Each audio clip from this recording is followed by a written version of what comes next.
Hello friends, this is SP Singh and crack college exams में आपका स्वागत है। प्यारे दोस्तों, सीटेट जुलाई 2024 को टारगेट करते हुए हमारी प्रॉपर तरीके से जो एनसीईआरटी की ऑफिशियल बुक्स हैं एसएसटी की, उनसे क्लासेस कंटिन्यू हैं। और जो एनसीईआरटी की कक्षा 6, 7, 8 3 क्लास की हिस्ट्री, ज्योग्राफी एंड पॉलिटी जो सब्जेक्ट हैं आपके, इनको हम लोग कवर कर रहे हैं। जिसमें क्लास 6 की जो जियोग्राफी है, यानी कि जो भूगोल है कक्षा 6 की, वह पूरी कंप्लीट हम लोग पढ़ चुके हैं। आज से शुरू हो रहा है क्लास 7th की जो जियोग्राफी है, क्लास 7th की जो भूगोल है, उसका ये चैप्टर नंबर फर्स्ट हम लोग डिस्कस करने जा रहे हैं। इससे पहले जो 6 क्लासेस यानी क्लास 6 की जो 6 चैप्टर्स हमने डिस्कस किए हैं, उनको अगर आपने नहीं देखा है तो जरूर देखिएगा, क्योंकि उनको जब आप पढ़ेंगे तो तभी आप इन आगे की क्लासेस को समझ पाएंगे, क्योंकि कॉन्सेप्ट जो है वो एक दूसरे से रिलेट करते हैं, एक दूसरे से कॉन्सेप्ट जुड़े होते हैं। ठीक है, बहुत इंपॉर्टेंट चीज़ें। पूरा पेपर सीटेट का आपको यहीं से मिलने वाला है। जो इंपॉर्टेंट है उसको लिखेंगे हम लोग, जानेंगे, समझेंगे, जो इंपॉर्टेंट नहीं है उसको छोड़ देंगे। तो इस तरीके से बहुत छोटा सा चैप्टर है, लेकिन सीखने को बहुत कुछ मिलेगा। इसके बाद जो इसका सेकंड चैप्टर रहेगा वो तो रामबाण चैप्टर है, जिसमें हम पृथ्वी की आंतरिक संरचना को समझेंगे, शैल समझेंगे, खनिज समझेंगे। Very important. आइए शुरू करते हैं। फर्स्ट ऑफ ऑल, पर्यावरण क्या होता है। जैसा कि हम सभी को पता है कि पर्यावरण हमारा 2 शब्दों से मिलकर के बना है, परि प्लस आवरण, जिसमें परि का अर्थ होता है चारों ओर और आवरण का अर्थ होता है ढका हुआ, यानी कि जिसने हमको चारों तरफ से ढक रखा है वह हमारा पर्यावरण है। इसमें एक छोटी सी कहानी लिखी है, जिसको अगर आप चाहें तो पढ़ लेना, बाकी इतना इंपॉर्टेंट नहीं है। ठीक है, आइए आते हैं अपने टॉपिक पे और समझते हैं चीज़ों को। देखिएगा, जो कुछ भी आप अपने आसपास देखते हो वह सारा क्या है, वह सारा पर्यावरण है, वही सारा इन्वायरमेंट कहलाता है। जैसे स्कूल भवन हो गया, स्कूल की बिल्डिंग हो गई, मेज है, कक्षा में रखी कुर्सियां हैं, यहाँ तक कि खुला मैदान, सड़क, कूड़ा करकट, मेरे दोस्त, ये सभी हमारे पर्यावरण के ही अंग हैं। ठीक है, ये सारे किस में आते हैं, ये सारे हमारे एटमॉस्फेयर में आते हैं, हमारे पर्यावरण में आते हैं। लेकिन क्या है, जैसे कुछ वस्तुओं का निर्माण प्रकृति ने क्या किया है, जैसे पर्वत है, नदियां हैं, पेड़ हैं, प्राणी हैं, इसका निर्माण किसने किया, नेचर ने इन सबको बनाया है। जबकि कुछ ऐसे हैं जिसमें जो कि मानव निर्मित है, जिसको मानव ने बनाया है, जैसे सड़क, कार, कपड़े, किताब आदि, ये सभी क्या हो जाएंगे, ये मानव निर्मित के अंतर्गत आ जाएंगे। ओके, यहाँ पे लिखा है पर्यावरण जो है वह हमारे जीवन का मूल आधार है। अब जो मानव है वो प्राकृतिक पर्यावरण को बदल कैसे देता है, चेंज कैसे करता है। देखिए, यह हमें सांस लेने के लिए हवा, पीने के लिए पानी, खाने के लिए खाना, रहने के लिए भूमि प्रदान करता है। कौन, पर्यावरण। ठीक है भाई, सांस लेने के लिए हमें हवा दे रहा है, कौन, पर्यावरण दे रहा है। पीने के लिए हमारा प्रकृति में जल उपलब्ध है, खाने के लिए भोजन उपलब्ध है, फल फ्रूट हैं, और आपकी फसलें हो गई, ये सभी प्रकृति हमें दे रही है। ठीक है, और रहने के लिए जगह दे रही है, भूमि दे रही है। मानव इस प्राकृतिक पर्यावरण में कैसे परिवर्तन करता है, चेंज कैसे करता है इसको। कार का धुआं वायु को प्रदूषित कर देता है, जिससे हमारा प्राकृतिक पर्यावरण में चेंजेस आ गए, परिवर्तन आ गए। परिवर्तन कौन कर रहा है, मानव। किसके माध्यम से, वो धुआं फैला करके। ठीक है, जो एक शुद्ध, एकदम कतई शुद्ध वायु थी, उसको दूषित किया मानव ने। पानी को बर्तन में इकट्ठा कर दिया, भोजन को बर्तनों में परोसा जाता है, और भूमि पर कारखाने का निर्माण कर दिया। जो भूमि एकदम, जो मृदा, जो मिट्टी एकदम साफ, स्वच्छ, सुंदर थी, उसको मानव ने अपने मिलों से, कारखानों से गंदा पानी बहाकर, अपशिष्ट पदार्थ डाल करके, उस पर कारखाना लगा करके उसको भी प्रदूषित कर दिया। मानव कार, मिल, कारखानों और बर्तनों का निर्माण करता है। इस प्रकार से मानव प्राकृतिक पर्यावरण में परिवर्तन कर देता है, बदलाव कर देता है। ठीक है, इतनी बात हो गई, ये सारे हमारे पर्यावरण के अंग हैं। आइए अब और कुछ आगे बेहतरीन चीज़ों को हम समझने का प्रयास करते हैं। यहाँ पे एक पिक्चर दी हुई है, जो पिक्चर आप सामने देख पा रहे हैं, देखिएगा, अब आप क्लियर देख पा रहे होंगे इस पिक्चर को। ये पिक्चर है, इसमें क्या बताया गया है कि हमारे पर्यावरण के घटक देखिएगा। ये क्या है, ये मानव के अंतर्गत जैसे आपका एक व्यक्ति होगा, परिवार हो गया, समुदाय है, धर्म है, और यह है शैक्षिक, ठीक है, शिक्षा से संबंधित, आर्थिक, राजनीतिक स्थिति, ये सभी मानव के अंतर्गत आते हैं। ठीक है, पर्यावरण के घटक में मानव हो गया। प्राकृतिक चीजें कौन कौन सी आ गई, जैसे आपका सजीव जैवमंडल हो गया, स्थल मंडल हो गया, वायुमंडल, जलमंडल, ये सभी मानव के प्राकृतिक घटक हैं। ये सभी मानव, ये पर्यावरण के मानवीय घटक हैं और ये मानव निर्मित घटक हैं।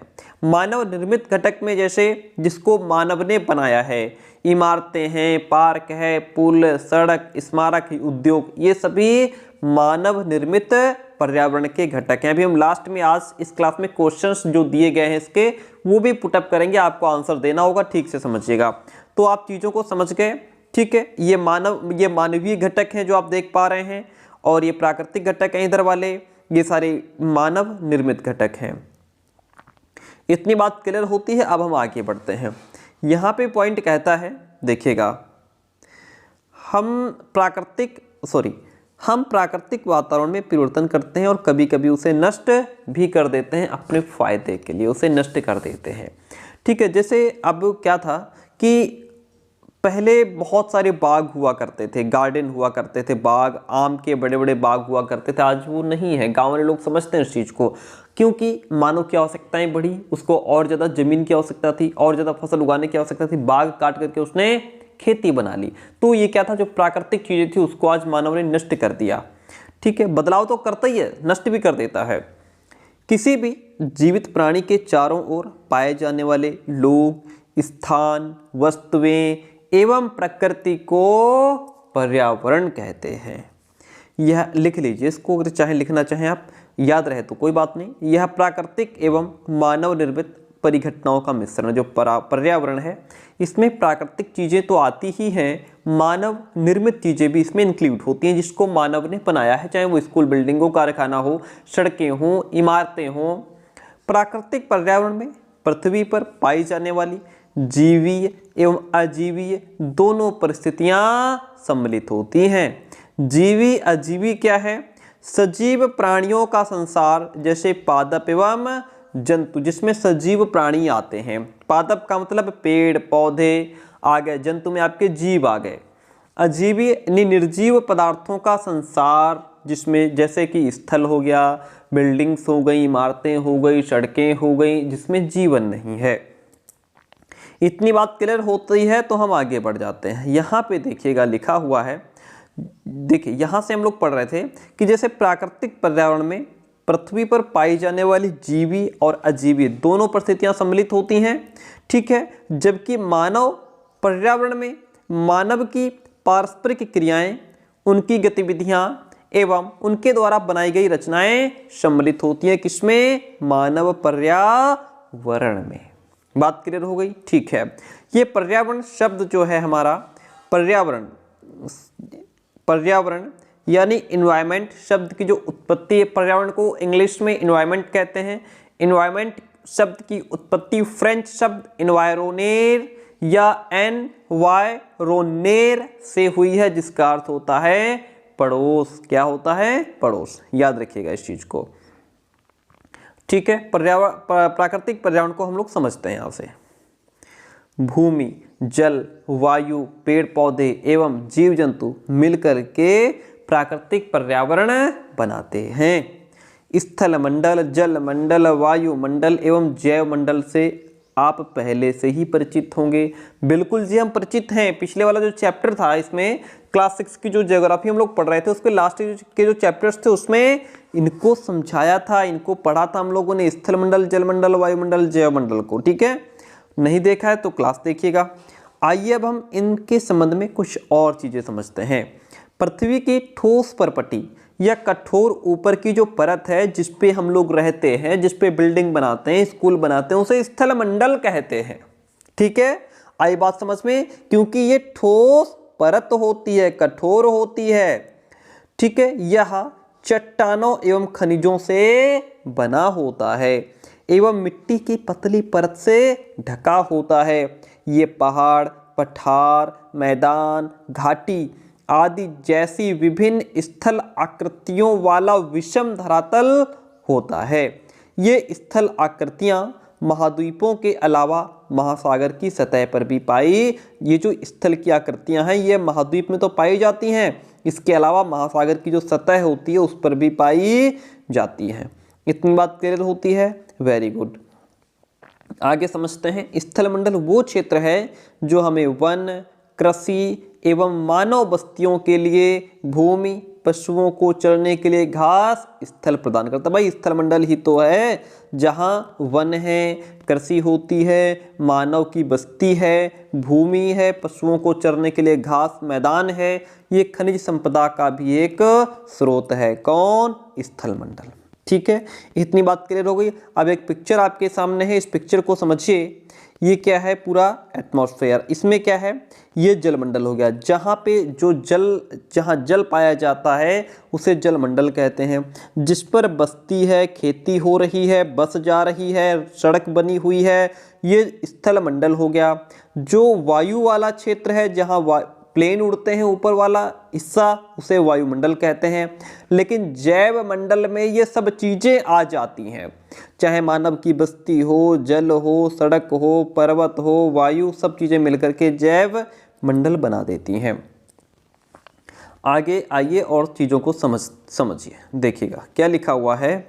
जल के क्षेत्र को जल मंडल कहते हैं। ऐसा क्षेत्र जो जल का क्षेत्र है उसे जल मंडल कहते हैं।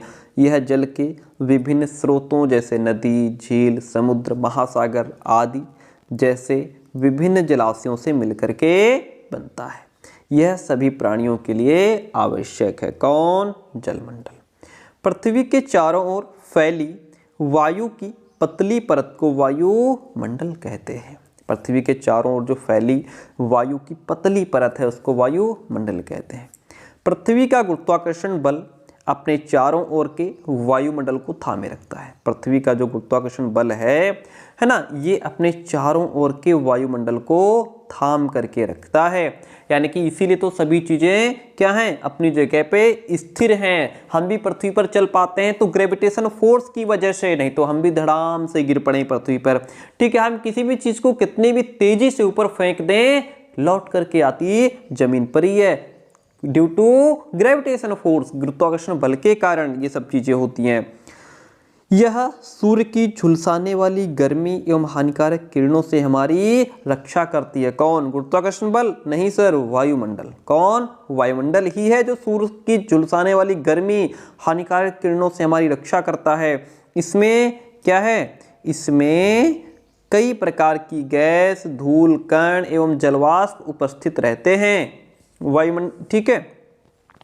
वायुमंडल में परिवर्तन होने से मौसम एवं जलवायु में भी परिवर्तन हो जाता है। अगर वायुमंडल में परिवर्तन होगा तो डेफिनेटली मौसम में बदलाव आएगा, जलवायु में बदलाव देखने को मिलेगा।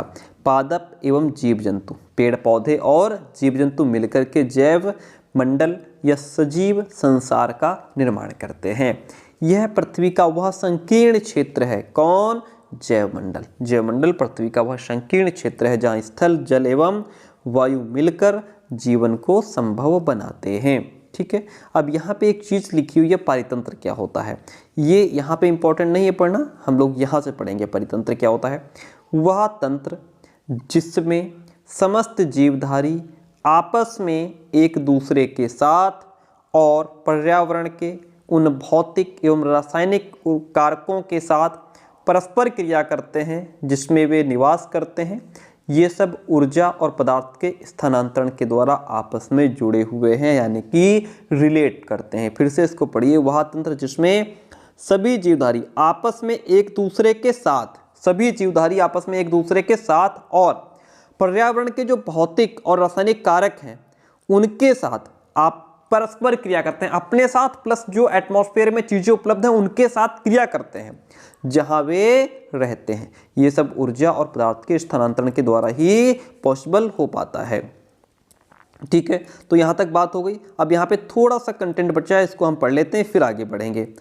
फिर यहाँ पे पॉइंट कहता है, देखिएगा, पहले तो ये नोट कीजिए, प्रत्येक वर्ष 5 जून को विश्व पर्यावरण दिवस मनाया जाता है। कब मनाया जाता है?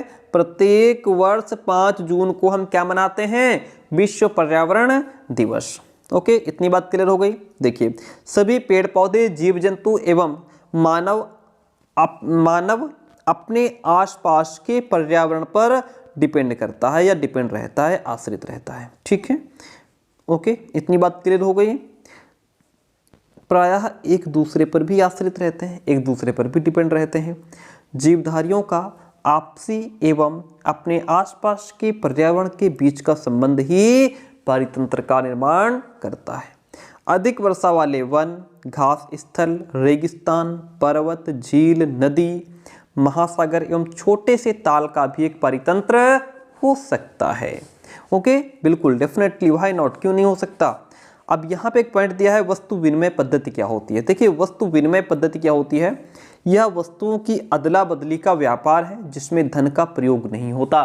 जैसे हमने कहा भैया हमारे पास इतने गेहूं है, ये गेहूं ले लो, इसके बदले चावल दे दो। तो गेहूं, जिसने गेहूं लिए उसकी गेहूं की आवश्यकता पूरी हो गई, हमारी चावल की आवश्यकता थी, हमने गेहूं देकर के हमने चावल ले लिए।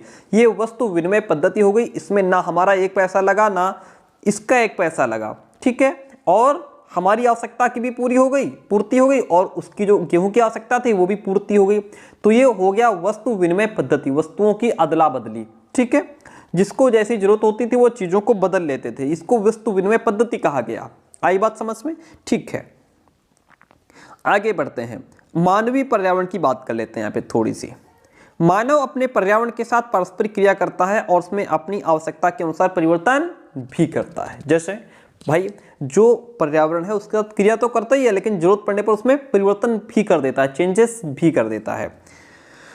प्रारंभिक चेंजेस, मैंने अभी पीछे आपको एक उदाहरण दिया था कि जो पहले बाग हुआ करते थे बड़े बड़े, आज मानव उन बाग को काट करके वहां खेती कर रहा है। ये क्या कर दिया उसने, बिल्कुल परिवर्तन कर दिया। प्रारंभिक मानव ने स्वयं को प्रकृति के अनुरूप बना लिया था। जो शुरुआती मानव था, जैसी प्रकृति थी, मानव ने प्रकृति के अकॉर्डिंग अपने आप को ढाल लिया था। उनका जीवन सरल था, आसपास की जो नेचर है उससे उनकी आवश्यकताएं पूरी हो जाती थी, नीड्स फुलफिल हो जाती थी। आज के व्यक्ति के पास सब कुछ होते हुए भी आवश्यकता पूरी नहीं हो रही है। समय के साथ कई प्रकार की आवश्यकताएं बढ़ी। मानव ने पर्यावरण के उपयोग और उसमें परिवर्तन करने के कई तरीके सीख लिए। उसने फसल उगाना, पशु पालना, स्थायी जीवन जीना सीख लिया।